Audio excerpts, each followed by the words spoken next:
What's good, ladies and gents? Welcome to the MKO Pugilism Boxing channel where we talk all things boxing. Remember to like, subscribe, hit the bell notification, put it on all so you get notified of all the latest content as and when we drop it. So let's get into this one.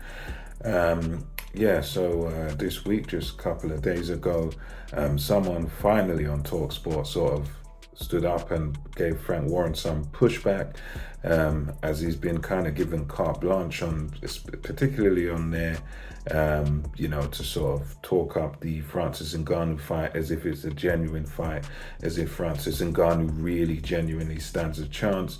And it was good to see that finally someone sort of gave him a bit of pushback.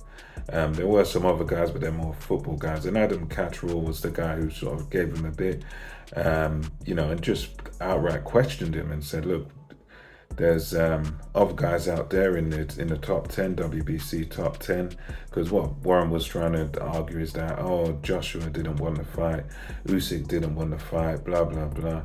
And Catterall let him have that and said, look, but there's other guys in the top 10 who your man could be fighting. So if he's the best of this generation, if he's a heavyweight champion, why exactly is he fighting a UFC fighter?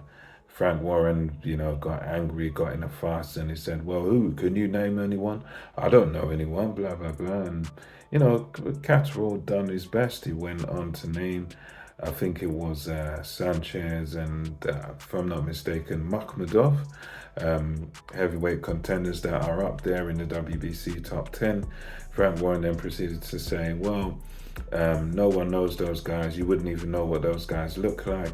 Those guys wouldn't make us any money, so therefore Francis Ngannou's the best one to fight. But it's like, Catterall rightly pushed back and said, yeah, but those guys are not boxers.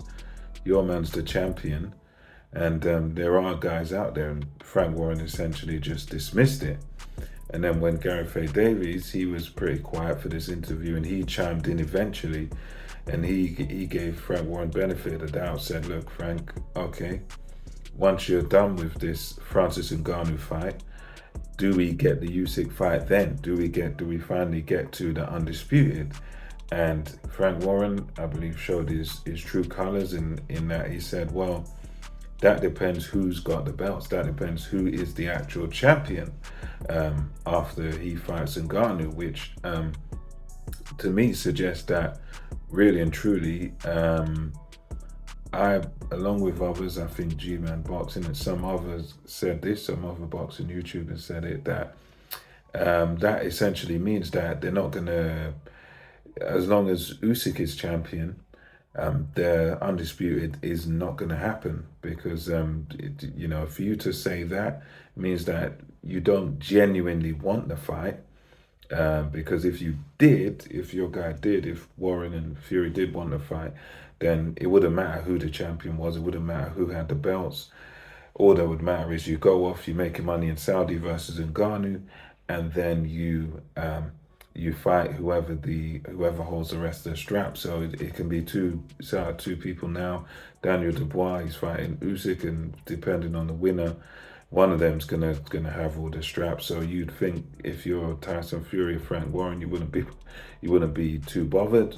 You just take it regardless. But Warren, he showed his colors there, and he said, well, it depends on who. So probably, many have suggested this, that it means essentially if Daniel Dubois wins, if he causes a massive upset, then Fury will fight him, because obviously they feel they can beat him. But of course, if Usyk wins, then probably they won't take it. And I'm inclined to sort of, based on what we've seen so far, I'm inclined to go with that, especially the way that they moved the goalposts on Alexander Usyk when they had the opportunity.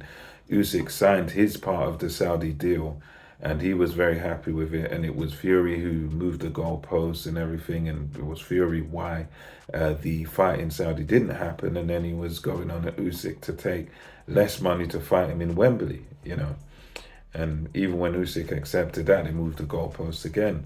But anyway, so that's the story there. Catterall rightly mentioned challenges that Fury could have fought, voluntaries, because Warren tried to snake out of it by saying, no, Fury doesn't have any mandatories, but Catterall rightly pointed out that, okay, if he doesn't have any mandatories, rather than fight a UFC fighter, he could fight a voluntary against one of the top guys in the division. And there certainly are many of those guys that would be willing to take it at the drop of a hat, especially Sanchez. He said he's willing to do short notice against Tyson Fury, but, there we go. Let me know what you think. And then until the next one, this is MKO Pugilism, over and out.